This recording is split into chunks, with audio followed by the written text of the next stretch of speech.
Olá, pessoal. Bem-vindos, então, à continuação da parte de isomeria dos compostos orgânicos. Então, eu estou gravando essa videoaula. Na aula passada que a gente fez, foram muitas informações, né, sobre o que são compostos isômeros, né, que tipo de compostos isômeros existem, que a gente viu sobre isômeros constitucionais, sobre os estereoisômeros, né? Aquela classificação de isomeria dos compostos orgânicos. E foram muitas informações em geral. Então, eu vou começar com uma pequena revisão, certo? Do que a gente viu na aula anterior. Então, certo? Que é a diferença sobre estereoisômeros e isômeros constitucionais. Então, estereoisômeros e isômeros constitucionais fazem parte da classificação dos compostos isômeros, certo? Os compostos orgânicos que são isômeros, pode ser do tipo isômeros constitucionais ou estereoisômeros. Isômeros constitucionais, simplesmente a diferença são aqueles compostos orgânicos que apresentam a mesma fórmula molecular, entretanto com conectividade distinta, certo? Que vai poder ser os três que eu apresentei, foi do tipo cadeia, do tipo posição, do tipo função. É o que eles vão diferenciar. Então, eu tenho esses isômeros, que são os isômeros constitucionais. E já os estereoisômeros, eles apresentam a mesma conectividade. Então, ele tem a mesma função. A única diferença entre os estereoisômeros é a disposição axial dele. Quando você fizer uma visualização 3D dessa molécula que apresenta estereoisômeros, ela vai apresentar duas formas distintas, no mínimo, de você desenhar a molécula orgânica e vão ter nomes, nomenclaturas distintas, certo? Quando a molécula orgânica pode ser dita quiral? Quando tiver carbonos tetraédrico e algum dos carbonos, pelo menos um dos carbonos, que são tetraédricos, eles apresentarem substituintes distintos, os quatro serem substituintes distintos. Que são estereoisômeros, são aqueles isômeros, né, são aqueles compostos orgânicos que apresentam a mesma forma molecular, a mesma conectividade e disposição axial distinta, certo? Então, você consegue fazer desenho na visualização 3D de formas distintas que eles,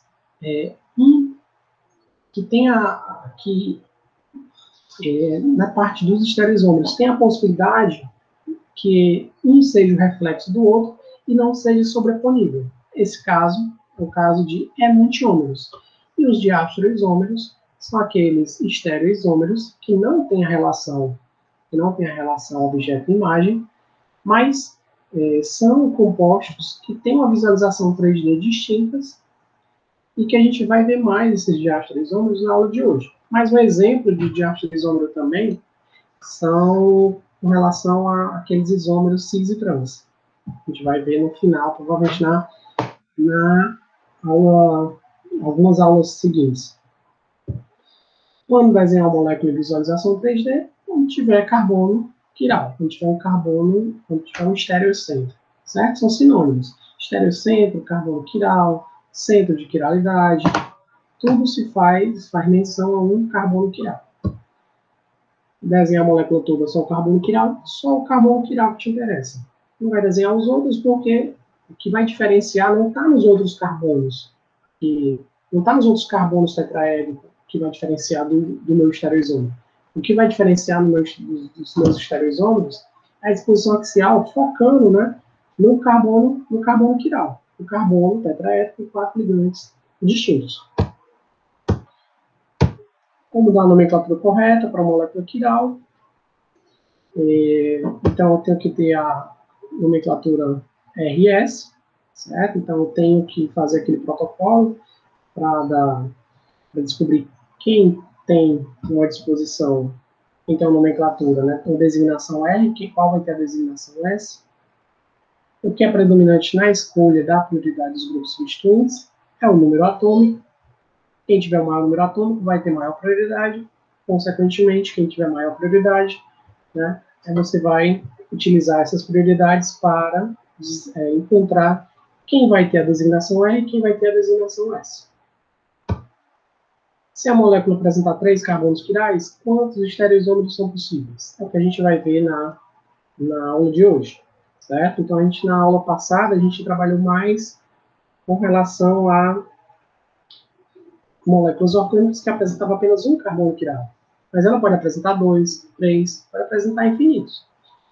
E se apresentar mais de um, como é que vai ficar? Quantos estereoisômeros são possíveis? Vamos aprender a determinar na aula de hoje. E aí a gente vai ver que a possibilidade vai aparecer pares enantioméricos e pares de diastereoisômeros quando tem mais do que um carbono quiral na minha molécula orgânica. Bom, turma, então a gente falou sobre os isômeros constitucionais e sobre os estereoisômeros. E a gente está focando mais nessa parte de estereoisomeria, certo? E a gente viu que nos estereoisômeros, eles possuem a mesma conectividade. Então, eles vão ter a mesma cadeia, mesma posição e mesma função, os estereoisômeros. Que a gente viu, o exemplo lá foi o 2-butanol. Ok? Então, como é que a gente vai diferenciar os estereoisômeros com relação às propriedades dele? Será que eles se diferenciam de alguma forma? A gente observa que os estereoisômeros eles só se diferenciam quando eu vou fazer uma análise minuciosa. O quê? Quando eu vou ver uma visualização 3D das moléculas. Aí eu observo que eu posso desenhar de duas formas distintas. Mas ambos têm a mesma função, a mesma cadeia, a mesma estrutura. Né? Apenas a disposição espacial, né, na visualização, que eu vejo de forma diferente. E aí vai ter uma nomenclatura e o outro vai ter outra nomenclatura. Né? Apenas aquela diferença da nomenclatura RS. Será que eles se diferenciam em mais alguma coisa? O que eles vão ter de diferente? O que eles vão ter de iguais? Né?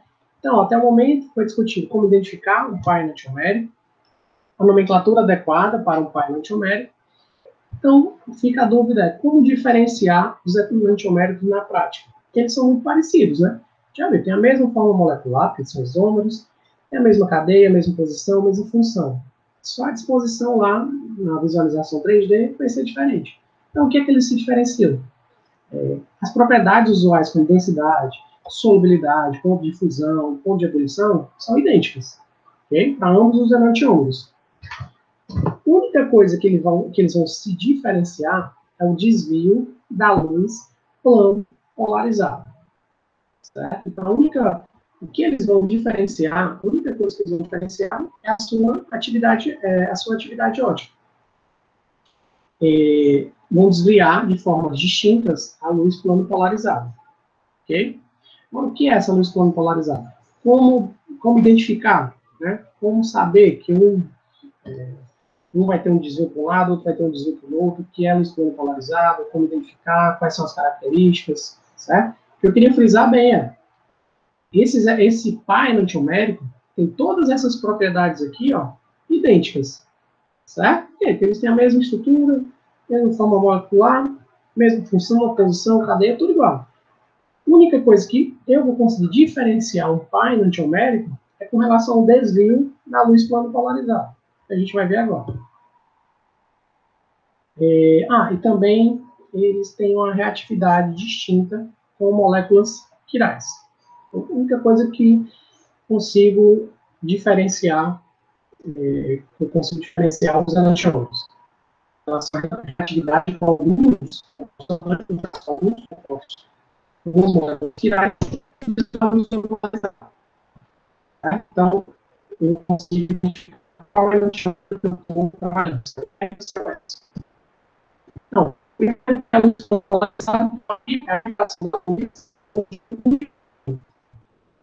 substâncias quirais são ativas de polarização.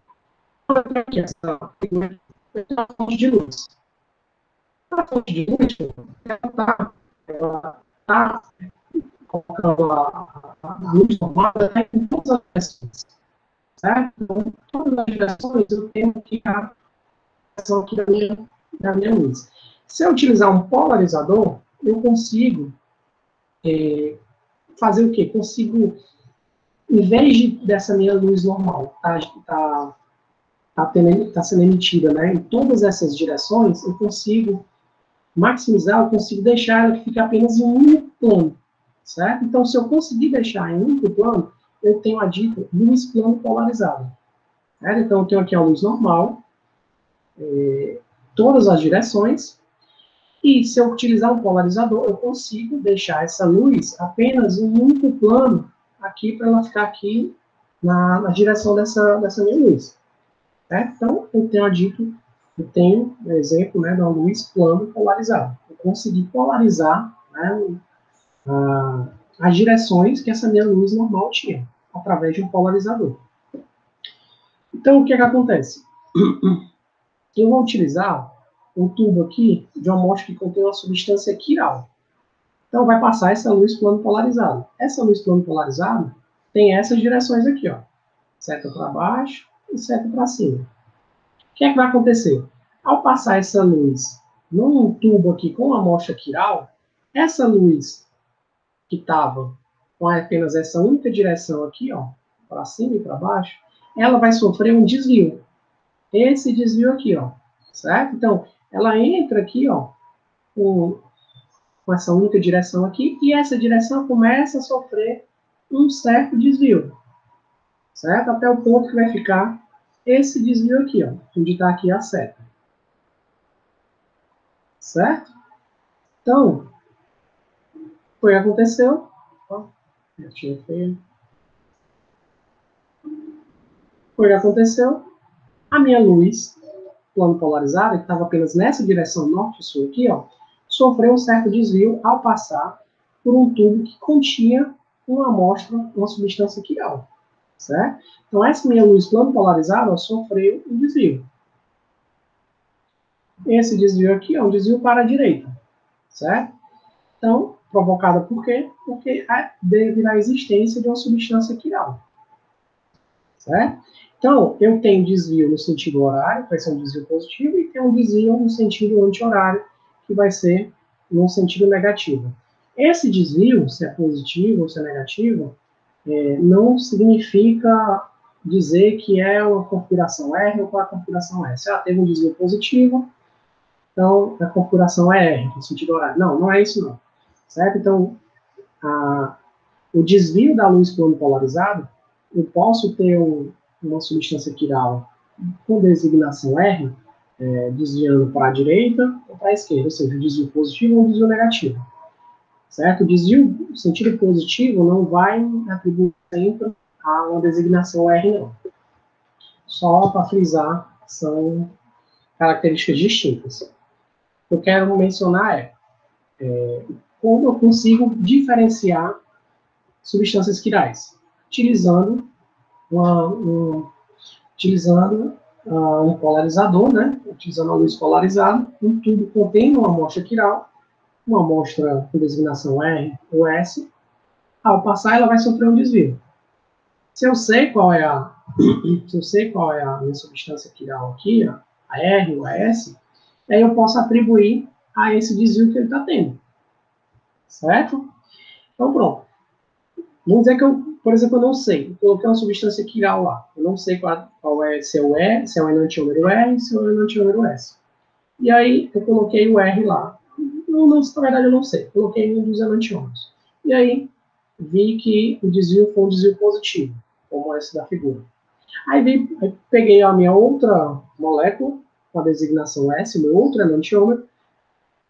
Eu não sabia, né? Eu coloquei no primeiro enantiômero, o primeiro enantiômero tem um desvio positivo. Peguei o meu segundo enantiômero e coloquei aí no tubo, e o desvio é justamente o contrário, o mesmo ângulo. Certo? Então, a minha amostra, né, a minha substância quiral de designação R, vai desviar para um lado, e a minha amostra, né, de designação S, o meu enantiômero com a designação S, vai desviar para o outro lado. Assim eu consigo diferenciar um enantiômero do outro. Certo? Então, a única coisa que diferencia entre os enantiômeros é o desvio na luz plano polarizado. Outra forma de você identificar qual enantiômero que você está trabalhando é fazendo reações com alguma substância quiral, como mencionado. Então, essas são as únicas duas possibilidades para identificar, diferenciar os enantiômeros que eu estou estudando, certo? Então, e já as substâncias aquirais, se aqui não fosse uma substância quiral e fosse uma substância aquiral, o que é que aconteceria? Teria uma luz plano polarizado sem desvio. Então, substâncias aquirais não giram o plano de polarização, pois elas são opticamente inativas. Então, toda substância quiral é opticamente ativa. E a substância aquiral é opticamente inativa e não gira a luz do plano de polarização. Certo? Então, substâncias quirais, elas giram essa luz plano polarizada. Uma gira para um lado e a outra gira para o outro. E já as substâncias aquirais não giram, permanece a mesma luz plano polarizada sem nenhuma mudança no plano de polarização. Vamos falar agora de mistura racêmica e excesso enantiomérico. Então, mistura racêmica, turma, é uma mistura equimolar de dois enantiômeros RS. O que significa? Eu posso ter um produto de uma reação química, né? Eu posso ter um determinado produto, um par enantiomérico. Um com a designação R, o outro com a designação S. Se eu falo equimolar, dessa minha mistura de enantiômeros, significa o quê? Eu estou produzindo a mesma quantidade do meu enantiômero R e a mesma quantidade do meu enantiômero S. Isso é uma mistura equimolar. É a mesma quantidade em mols, certo? Então, essa é uma mistura equimolar. E essa mistura equimolar é uma mistura racêmica.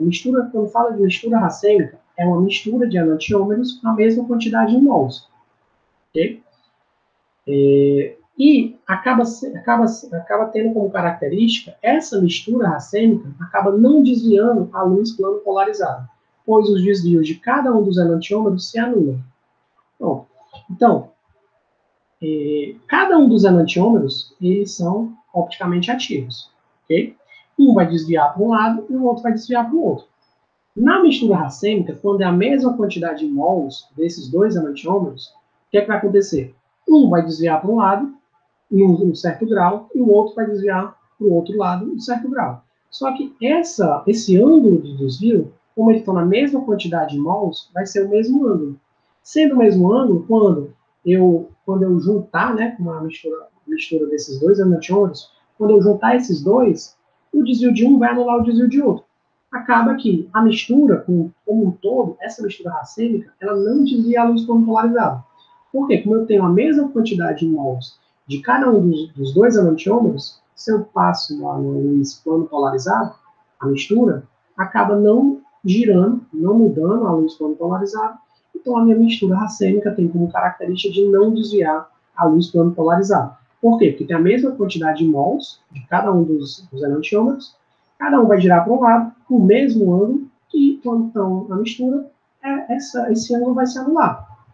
Certo? Então, eu tenho aqui o R2-butanol, aqui um desvio para a esquerda, e o S2-butanol, um desvio para a direita. Se eu tenho aqui um ângulo alfa, esse aqui vai ser um ângulo alfa. Essa mistura, quando eu estiver trabalhando na mistura racêmica do 2-butanol, eu tenho essa conclusão aqui, se eu tentar passar uma luz plano polarizada, se eu passo uma luz plano polarizada por essa mistura racêmica. Não vai ter nenhum desvio. Porque como nessa minha mistura eu tenho a mesma quantidade, um ia desviar para um lado, outro desviar para o outro, acabou que um anulou o outro. E aí não desvia a luz plano polarizada. Certo? Isso para mistura racêmica, mistura de dois enantiômeros. Como eles estão a mesma quantidade molar, então os desvios vão se anular. Acontece o contrário para o excesso enantiomérico. O excesso enantiomérico é quando eu tenho quantidade de mols maior de um dos enantiômeros. Se eu tenho uma quantidade maior de um dos enantiômeros, né, o que é que vai acontecer? Um vai ter um desvio, o outro vai ter um desvio que é menor. E aí, se eu trabalho com a mistura desse excesso, né, a mistura desses enantiômeros, como um está em maior quantidade que o outro, o que tiver maior quantidade, o desvio vai prevalecer. Só que o desvio dele vai ficar um pouquinho menor, porque ele foi um pouco anulado devido ao outro enantiômero, só que ainda assim vai ter um certo desvio. Então, excesso enantiomérico é quando eu tenho excesso de um dos dois enantiômeros. Isso a gente dá o excesso enantiomérico através do número de mols. Número de mols do enantiômero R menos o número de mols do enantiômero S, dividido pelo número de mols total vezes 100, eu sei o percentual do número de mols do que está em maior quantidade. Nesse caso aqui, eu tenho o R aqui em maior quantidade, o S aqui em menor quantidade. Então, o desvio vai ser levemente para a esquerda, por quê? Porque é o desvio que tem o enantiômero que tem em maior quantidade. Certo? Então, desvio da luz plano polarizado, mistura racêmica e excesso enantiomérico. É o que a gente viu até agora.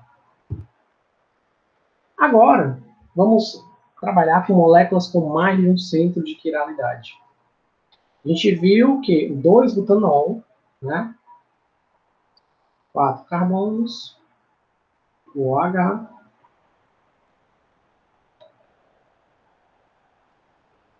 o 2-butanol, ele tem um carbono quiral, que é esse carbono aqui, está fazendo 4 ligações distintas, e por apresentar um carbono quiral, ele vai ter uma imagem, e essa imagem não se sobrepõe ao objeto, eu tenho um par enantiomérico. Certo? Dessa forma, eu não consigo fazer a visualização. Se eu desenhar aqui a imagem, eu vou imaginar que é o mesmo composto. A3C, o C carbono, hidrogênio, OH, CH2, CH3. Se eu fizer a imagem aqui desse primeiro, 2-butanol aqui, eu vou ter um novo 2-butanol. A professora Márcia disse que o 2-butanol ele tem um carbono quiral, logo ele vai ter 2 estereoisômeros possíveis. Mas para você fazer essa visualização, você tem que fazer o desenho dele tridimensional. Então, para fazer o desenho tridimensional, vou lá e coloco aqui essa ligação aqui rachurada, vai ser a ligação para fora do plano, indo para você, e a ligação aqui, ó, pontilhada aqui, está dentro do plano, ok? Então, eu vou ter aqui ligações no plano. Essa do CH3, essa do hidrogênio, aqui para fora do plano e aqui para dentro do plano. Agora sim, eu tenho o aparecimento dos estereoisômeros, certo?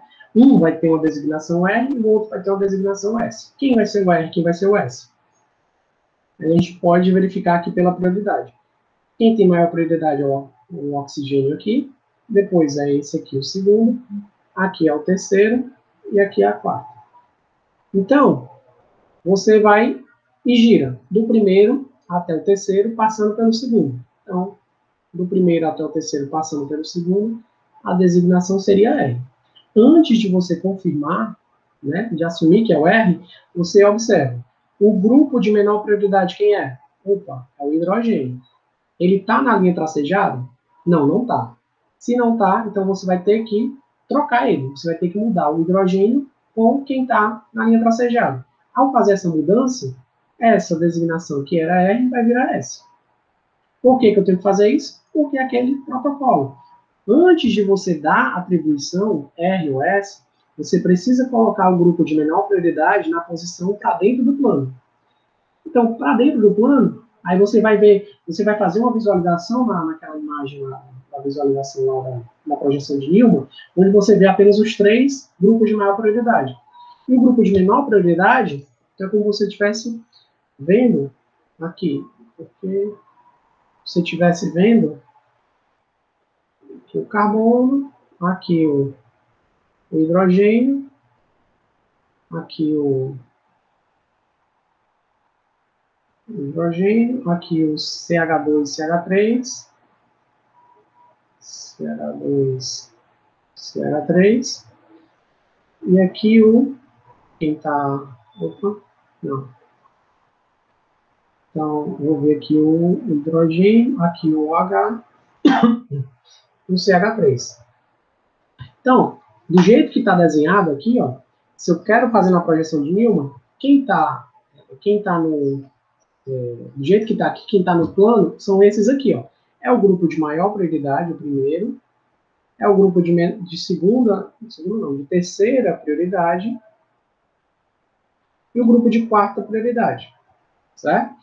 Mas, se a gente quer seguir corretamente lá o protocolo para dar a configuração RS, na projeção de Newman tem que aparecer o primeiro, a prioridade, a segunda e a terceira. A quarta não. A quarta coloca na ligação que está para dentro aqui do plano, que a gente não representa. Se estivesse para dentro aqui do plano, você não vê, você só vê as três ligações. Então, para eu respeitar o protocolo lá, então eu tenho que fazer o quê? Eu tenho que mudar o hidrogênio com quem está na linha tracejada. Então, eu vou lá e faço a mudança. Quem está na linha tracejada é o CH2, CH3. Troquei com o hidrogênio. Tem aqui o H. Tenho aqui o CH3. Agora sim. Primeira, segunda, terceira. Agora sim eu posso fazer ligar do primeiro até o terceiro passando pelo segundo. Vai ser sentido R, né? Só que, para eu ter essa imagem, né, da projeção de Newman, evidenciando os três de maior prioridade, eu tive que fazer uma troca. Então, ao ter que fazer uma troca, o que era R vai virar S. Então, por isso que esse da esquerda vai ser o S, consequentemente, o da direita vai ser o R. Como aqui, eu faço aqui primeira, segunda, terceira. Primeira até a terceira, passando pela segunda, vai ser o sentido S. O hidrogênio não está na posição para trás, então, na verdade, é o R. Aqui, né? Então, essas moléculas têm apenas um carbono quiral, eu consegui desenhar dois estereoisômeros. E se tiver dois carbonos quirais? Se tiver três, quatro? Quantos estereoisômeros são possíveis? Será que continua sendo só dois? Será que aumenta a quantidade de estereoisômeros? A gente vai ver agora.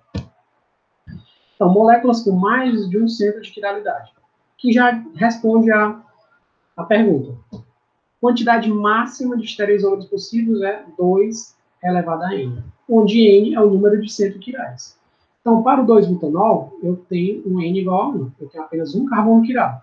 Então, quantidade de estereoisômeros possíveis é 2 elevado a n, 2 elevado a 1, 2. Então, eu tenho no máximo 2 estereoisômeros.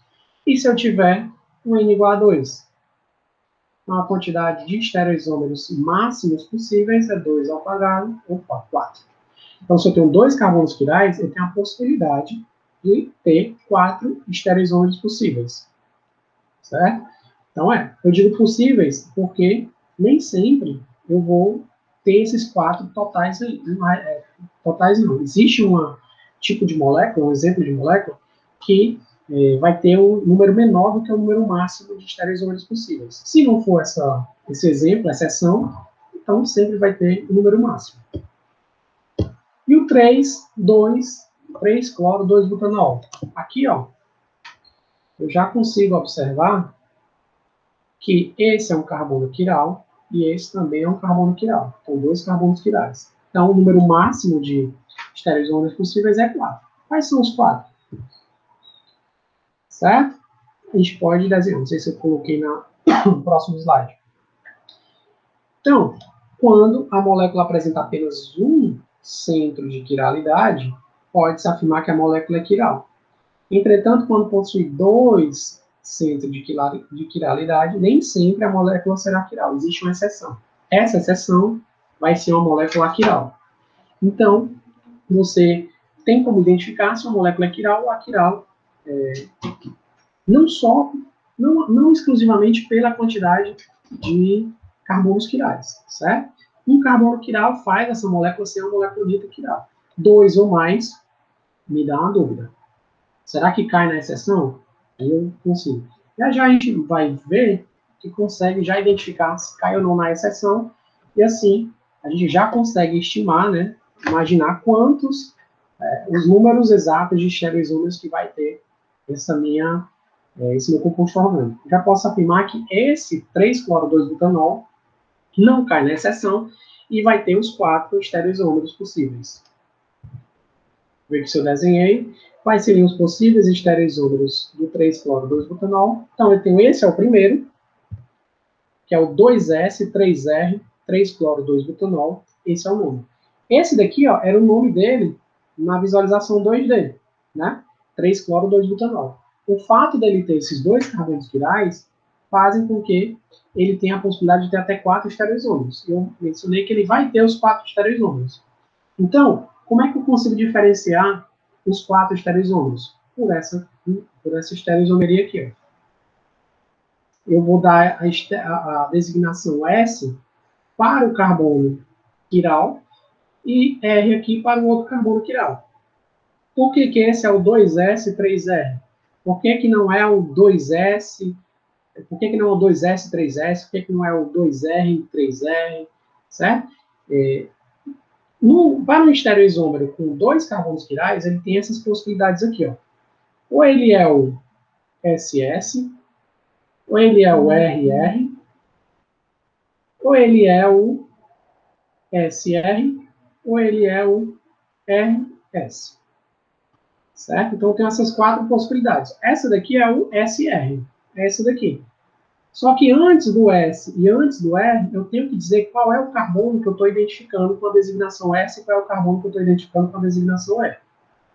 Então, primeiro, ó, eu tenho que saber que é o 3-cloro. Então, o carbono do cloro é o 3. Então, esse carbono aqui é o 3. E o carbono do álcool, 2-butanol, é o 2. Então, eu tenho que já fazer essa distinção aqui, ó. 2 é o carbono do hidroxilo e o 3 é o carbono do cloro.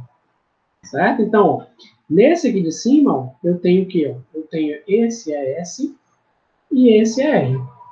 Ok? Por quê que o da direita é S e por que o da esquerda é R? Aí a gente pode fazer aqui, ó, a gente pode fazer a ordem de prioridade. Para esse carbono de número 2, ó, essa é a minha primeira prioridade. Esse meu carbono aqui, ó, é a minha segunda prioridade, esse carbono aqui. A terceira prioridade é essa. E a quarta prioridade é o hidrogênio. Sempre que tiver hidrogênio, o hidrogênio vai ter a quarta prioridade. Então, eu posso pegar e colocar na projeção de Newman e dar a designação, verificar se colocar na projeção de Newman de acordo que o grupo de menor prioridade esteja para dentro da tela do computador, né? Ou eu posso já fazer aqui direto. Eu posso pegar e fazer aqui, ó, ir do primeiro até o terceiro, passando pelo segundo. Para eu fazer isso, ó, eu tenho um sentido anti-horário. Ou sentido horário. O sentido horário é R, né? Só que, como eu estou pulando um passo lá daquela projeção de Newman, então eu tenho que fazer essa seguinte observação. O grupo de menor prioridade é o hidrogênio. Ele está na linha tracejada? Está na ligação para dentro do plano? Não, não está. Então, se não está, eu vou ter que fazer uma troca, antes de eu dar a designação R ou S. Ao fazer essa troca, o que era R vai virar S. Por isso que o carbono 2 é S. E o carbono 3 aqui, que é o carbono que está ligado ao cloro. Então, as prioridades vão ser, ó, o cloro tem o maior número atômico, aí em seguida que é esse carbono, está fazendo várias outras ligações, terceiro esse outro carbono, quarto esse hidrogênio. Então, ligado do primeiro até o terceiro, passando pelo segundo, vai ser no sentido anti-horário.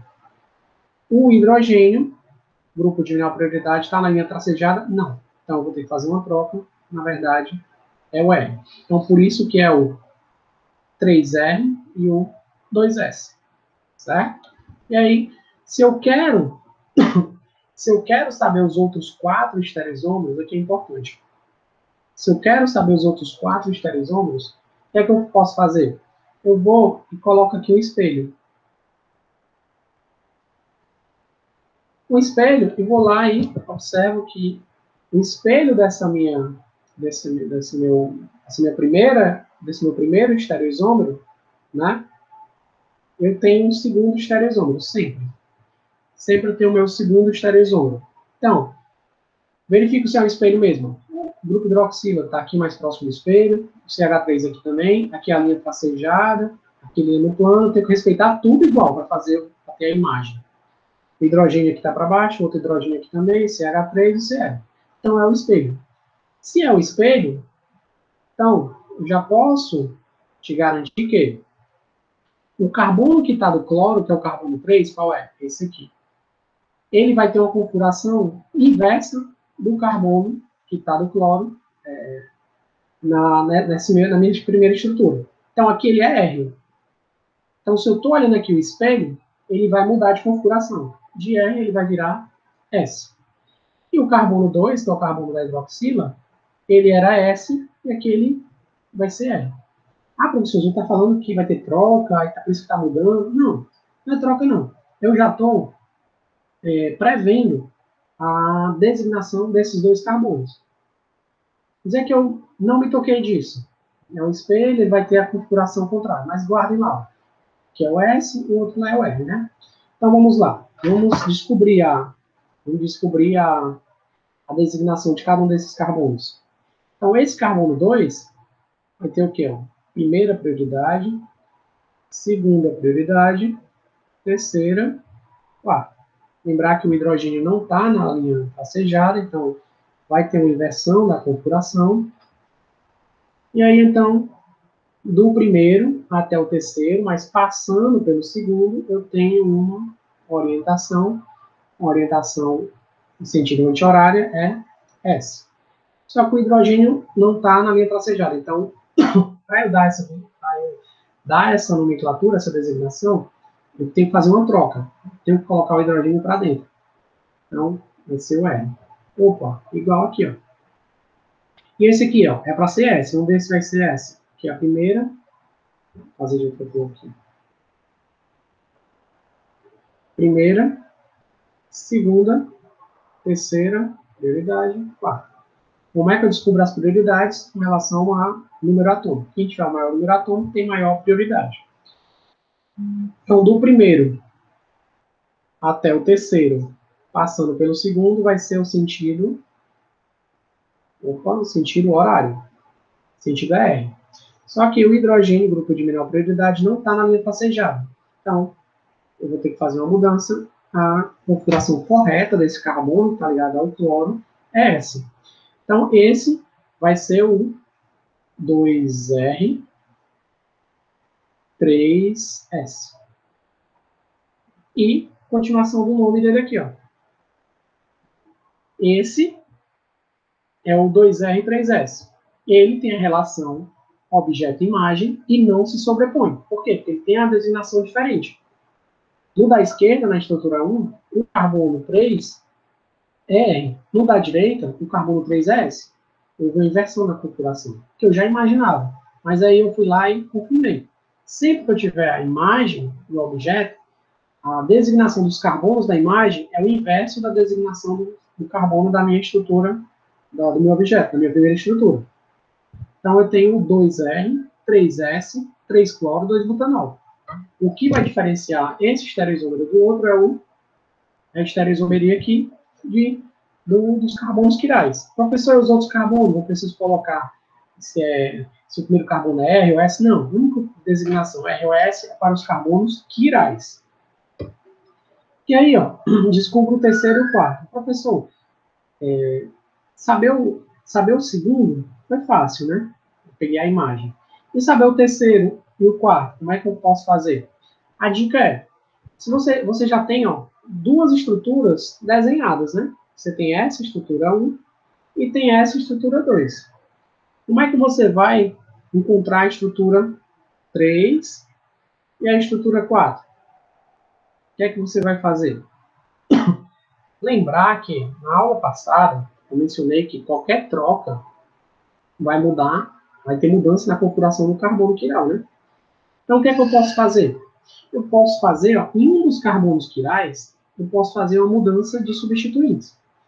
Então, eu posso pegar, ó, ou nesse carbono, ou nesse outro carbono, fazer uma mudança qualquer. CH3 pelo OH, hidrogênio pelo CH3, hidrogênio pelo OH, ou nesse outro carbono, CH3 pelo hidrogênio, cloro pelo CH3, qualquer mudança. Apenas uma mudança em um dos carbonos. Por quê? Ao fazer a mudança em um dos carbonos, o que é que eu vou obter? Eu vou obter, ó, eu repeti, ó, essa estrutura toda, ela é praticamente igual a qual? A essa daqui de cima. O que é que vai diferenciar a estrutura 1 da estrutura 3? Se você observar, ó, o hidrogênio aqui já está na linha tracejada. E o cloro, que está na linha rasturada aqui. Então, teve uma troca aqui, ó, entre esses dois. Se você observar, eu não mexi em nenhum outro substituinte, eu fiz alguma alteração. Eu mantive os mesmos substituintes do outro carbono. Por quê? Porque se eu fizesse alteração no outro, eu também ia mudar a configuração. Se eu mudasse, eu ia ter o pai enantiomérico do primeiro. Certo? Né? O que aconteceu quando a gente vê a imagem? Essa imagem aqui foi o inverso da designação dos dois carbonos. Então, ao fazer a imagem, teve a mudança da designação dos dois carbonos. E o terceiro, não. O terceiro só está tendo mudança em um dos dois. Certo? E aí eu consigo obter um estereoisômero que não vai ter a relação objeto-imagem com o meu primeiro. Então, ó, entre esse primeiro e o terceiro aqui, ó, eles não têm relação de objeto-imagem. Se você pegar o primeiro e o terceiro não vai ser imagem do primeiro. Certo? Podem fazer aí, verificar, e não vai ser imagem. Ok? Mas eles são estereoisômeros. Certo? Eles vão ter nomenclaturas, né? Então, vão ter nomes distintos. Ambos são 3-cloro-2-butanol. Só que a estereoisomeria deles vai ser diferente. Certo? Então, a única coisa que eu mexi foi nesse carbono aqui, o carbono do cloro, que é o carbono 3. O carbono do OH é o 2. Então, pronto. Foi o que eu fiz aqui, a mudança. Ao mudar, ele era R. Então, ele vai virar S. Esse carbono 2 ó, era S, continua sendo S, eu não fiz nenhuma mudança. Então, eu vou ter o SS 3-cloro-2-butanol. Ok? Professor, mas eu queria que confirmasse. Então, bora lá. Então, para esse carbono número 3, primeira prioridade é o cloro, segunda é esse carbono, terceiro é esse carbono aqui, a mesma. Primeira, segunda, terceira, a mesma, né? E quarto para o hidrogênio. Então, do primeiro até o terceiro, ó, primeiro até o terceiro, passando pelo segundo, eu tenho uma designação, quer dizer, eu tenho um sentido, vou botar aqui do lado, do primeiro ao terceiro, passando pelo segundo, eu tenho um sentido S, né? Opa, professor, mas aí eu vou ter que ter uma mudança de configuração de S para R. Bom, vou precisar. Eu só preciso mudar a configuração se o grupo de menor prioridade, que é o hidrogênio, não estiver na posição tracejada. Ele está na posição tracejada? Está na posição que é dentro do plano? Tá, né? Então, pronto. Se ele já está, eu não preciso fazer nenhuma mudança. Não preciso fazer nenhuma troca. Então, permanece a designação S. Ok? Então, a designação dele é S. Aqui, como eu já previa. O outro carbono, professor, é igual. É igual a esse daqui, ó. É igual a esse estudo aqui. Então, ele vai permanecer a mesma designação S. Certo? E agora eu consegui obter um 2S, 3S, 3-cloro, 2-butanol. E aqui, se eu colocar um espelho, eu consigo obter uma imagem.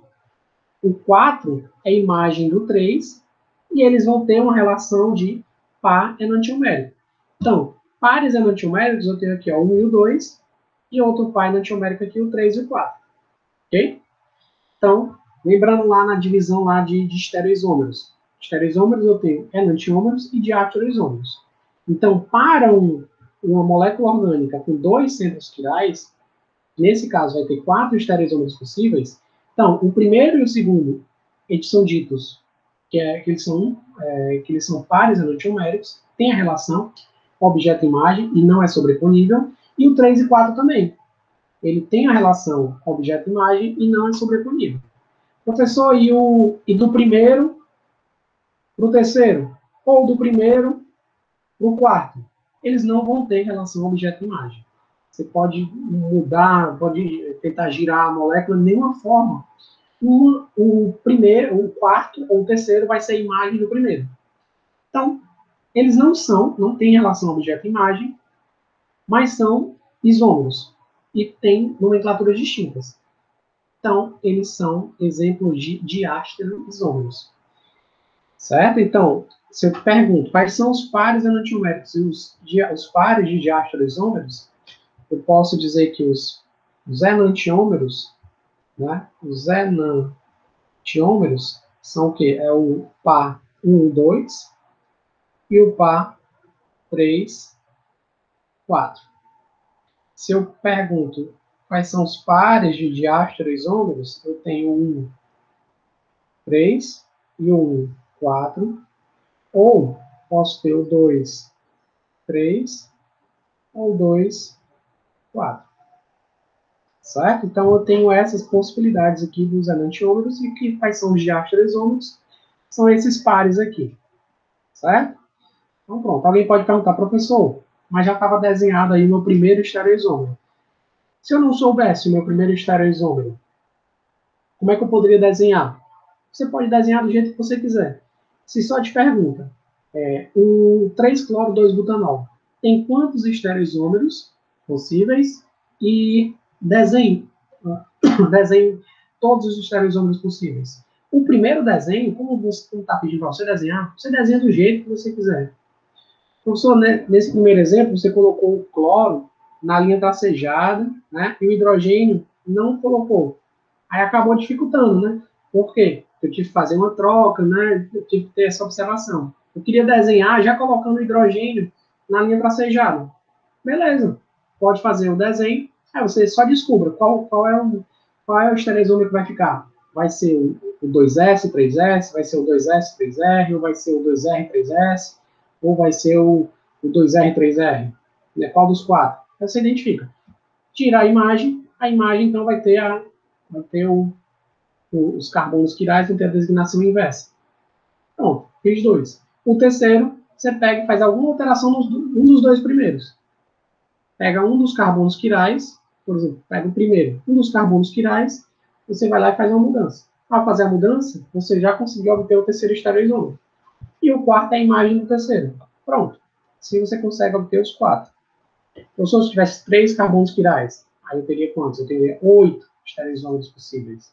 Só que eu não vou trabalhar com um desenho, né, de mais do que 4, no máximo 4 estereoisômeros que eu posso trabalhar com vocês, certo? Então, pronto. Então, aí, está respondida alguma das dúvidas que eu tinha deixado na aula anterior. Moléculas com mais de um centro de quiralidade sempre vão ser moléculas quirais? E vai ter quantos estereoisômeros possíveis, né? Então, essas respostas eu consegui responder já com essa parte, certo? Então, eu vou finalizar essa primeira videoaula aqui. Eu faço uma nova videoaula para continuar o assunto da aula de hoje, certo, pessoal? Então, vou finalizar agora.